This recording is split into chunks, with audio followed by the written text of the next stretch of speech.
आज हम बात करने वाले हैं एक ऐसी चीज के बारे में जिस चीज के बारे में हमेशा बहुत ही कम सोचते हैं हम, लेकिन बहुत ही ज्यादा वो महत्वपूर्ण होती है। और ये चीज को समझना सीखना मुश्किल होता है, लेकिन कभी कभी हम इसे इग्नोर कर देते हैं। हेलो दोस्तों, मैं हूं आपका दोस्त हुकुम आज की एक और नई वीडियो के साथ। अगर आपको ये वीडियो पसंद है तो लाइक करें, शेयर करें और सब्सक्राइब करना ना भूलें। अब हम आते हैं टॉपिक की तरफ।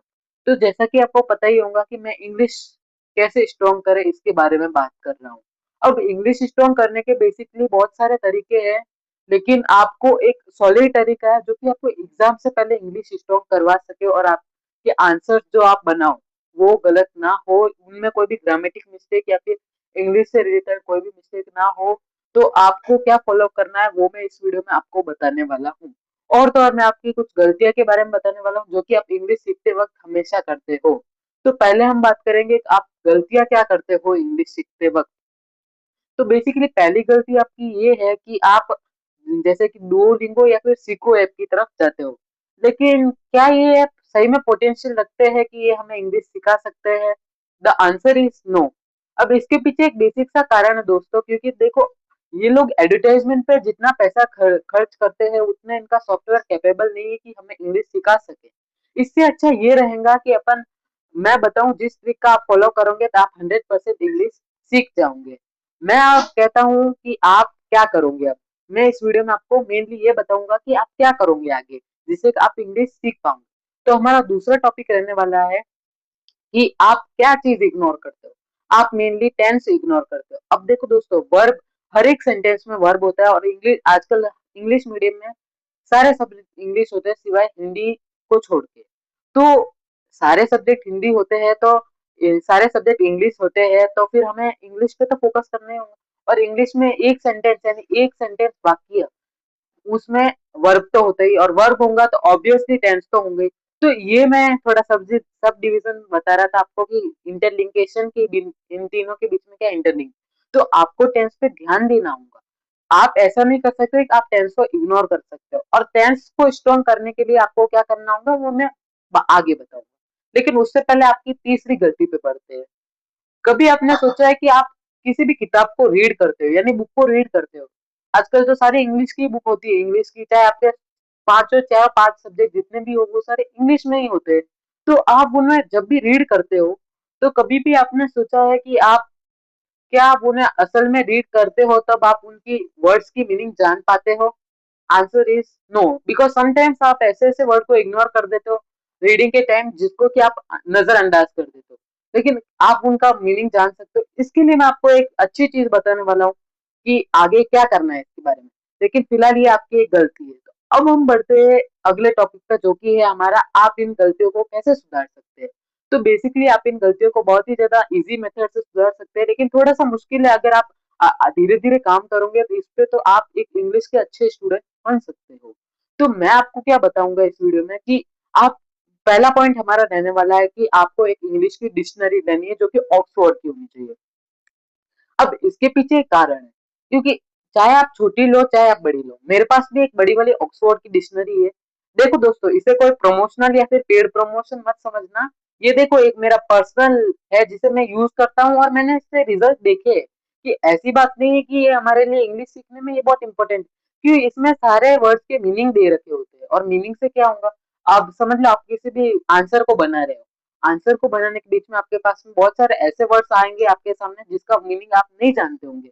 तो आप क्या कर सकते हो कि उन वर्ड्स को देखकर डिक्शनरी में सर्च कर सकते हो कि इस वर्ड का मीनिंग क्या है, और ऐसे धीरे धीरे आपके पास में बहुत सारा ज्ञान बढ़ता जाएगा, और ऐसे आप एक इंग्लिश के अच्छे स्टूडेंट बन पाओगे और आप इंग्लिश में आप गलतियां कम करेंगे। तो ये तो हो गया हमारा पहला पॉइंट। अब बढ़ते हैं दूसरे पॉइंट की तरफ। बेसिकली दूसरा पॉइंट हमारा ये रहने वाला है कि आप जो इंग्लिश की डिक्शनरी है ये बात अलग है। अब आपको जाना है दूसरी बात जो कि मैंने बताई थी आपकी गलती, टेंस पे। अब टेंस बहुत ज्यादा टेंसिंग मेथड है, लेकिन थोड़ा समझने की कोशिश करना, क्योंकि यहाँ पे हम थोड़ी सीरियस बात कर रहे हैं। तो देखो मैं समझाता हूँ आपको क्या करना है। आपको बेसिकली कि टेंस होते हैं तो टेंस के सारे रूल्स याद करने हैं। आजकल वैसे कैसी भी इंग्लिश की ग्रामर की बुक हो उसमें सारे टेंस के रूल्स दे रखे होते हैं।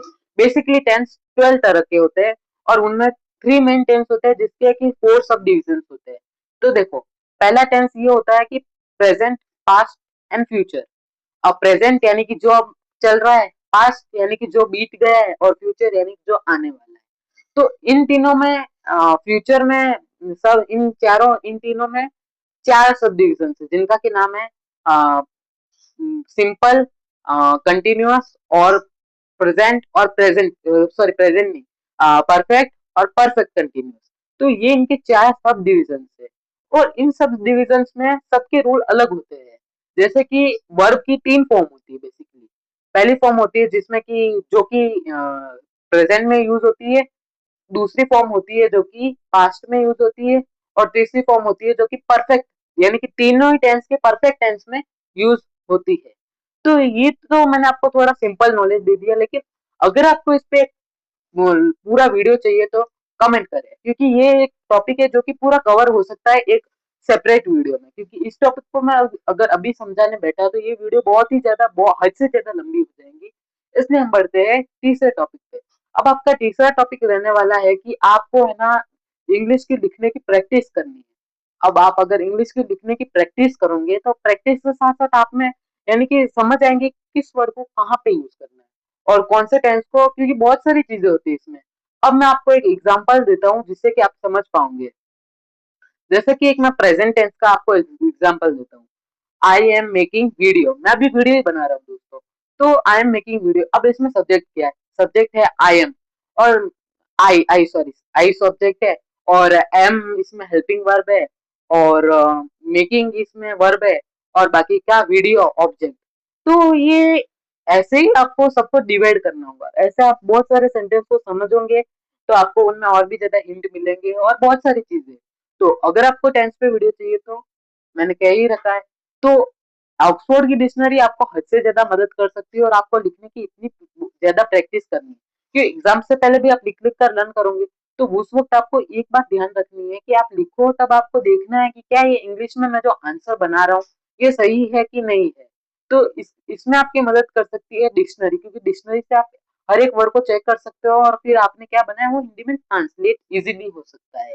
तो ये तो मैंने आपको आज समझाया कि ये कैसे करना है, लेकिन इसके बाद में मैं आपको एक डिसिप्लिनरी गाइड देता हूँ जो कि एक मेरे हिसाब से एक आपके लिए एक्स्ट्रा पॉइंट रहेगा।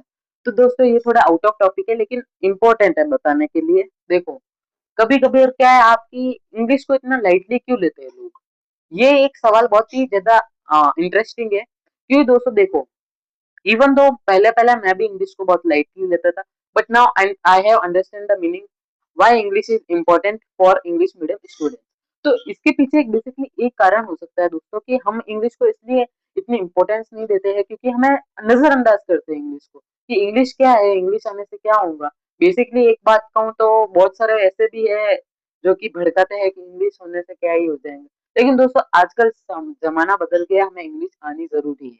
आगे भी काम आएंगी, लेकिन फिलहाल आपके आंसर्स बनाने में और आपका जो स्कूल का वर्क है उसमें करने में तो बहुत आसानी होगी। और आप इंग्लिश आपकी अच्छी होंगी तो आप दूसरे सब्जेक्ट में भी अच्छे मार्क्स ला पाओगे। क्यों? इंग्लिश इंग्लिश एक इंग्लिश सब्जेक्ट में ही काम नहीं आती, इंग्लिश आजकल सारे सब्जेक्ट में है, और सारे सब्जेक्ट में काम भी आती होंगी। अगर आपको इंग्लिश आती है तो आप आंसर्स खुद से बना पाओगे, जैसा कि आप हिंदी में अपने आप से आंसर्स कभी कभार बना पाते हो। वैसे ही आप अगर इंग्लिश भी सीख जाओगे उस लेवल की तो आप आंसर्स आराम से बना पाऊंगे। और मैंने जो पिछली वीडियो दी थी उसमें मैंने सब बताया था, और वो डिस्क्रिप्शन बॉक्स में कि सोशल स्टडीज में आंसर फॉर्मेशन कैसे करें, उसमें मैंने बहुत बार इंग्लिश का जिक्र किया था, बिकॉज ऑफ क्योंकि दोस्तों की इंग्लिश इंपॉर्टेंट रहेगी, नहीं तो आपके टेंस में गड़बड़ हो सकती है। ये मध्य नजर रखते हुए मैंने इसके बारे में इंफॉर्मेशन दी थी। लेकिन कुछ कुछ लोग क्या है कि समझते हैं कि हमें आता ही होगा, लेकिन कभी खुद को रीचेक नहीं करते, या फिर कभी खुद का रियलिटी चेक नहीं करते कि उन्हें कितना आता है। और उसके बाद तो आ जाते हैं एग्जाम, और एग्जाम में क्या होता है वो सब आपको पता ही होगा। आगे पेपर आ जाता है और फिर लिखा ही नहीं जाता। हाँ, ऐसा होता है, इसलिए किसी भी चीज को हल्के में नहीं लेना चाहिए। हमें हमें हर एक चीज को समझ समझ कर चलना चाहिए ना, कि हमें ये याद है। नहीं, बहुत सारे लोग बहुत ज्यादा मैं ये कहना चाहूंगा, over confidence is the loss confidence. आपको एक हद का कॉन्फिडेंस रखना चाहिए जो कि आपको पढ़ पढ़ के आना चाहिए। ऐसा बात नहीं है कि आप पढ़ो मत, लेकिन आपको पढ़ना है और साथ ही साथ अपनी इंग्लिश पे भी इम्प्रूवमेंट करनी चाहिए। और जिन जिन लोगों को इंग्लिश अच्छी आती है उनके लिए यहाँ पे एक प्लस पॉइंट है, क्योंकि वो आगे यानी कि बहुत सारे क्लास में ऐसे स्टूडेंट होते हैं जिन्हें इंग्लिश नहीं आती है, तो वो उनसे आगे है। तो अगर आप की इंग्लिश अच्छी होंगी, तो आप जो आपके क्लास में दूसरे स्टूडेंट हैं, उनसे आप एक कदम आगे रहोगे। तो ये थी हमारी आज की वीडियो। अगर आपको ये वीडियो पसंद आई तो लाइक करें, शेयर करें और सब्सक्राइब करना ना भूलें।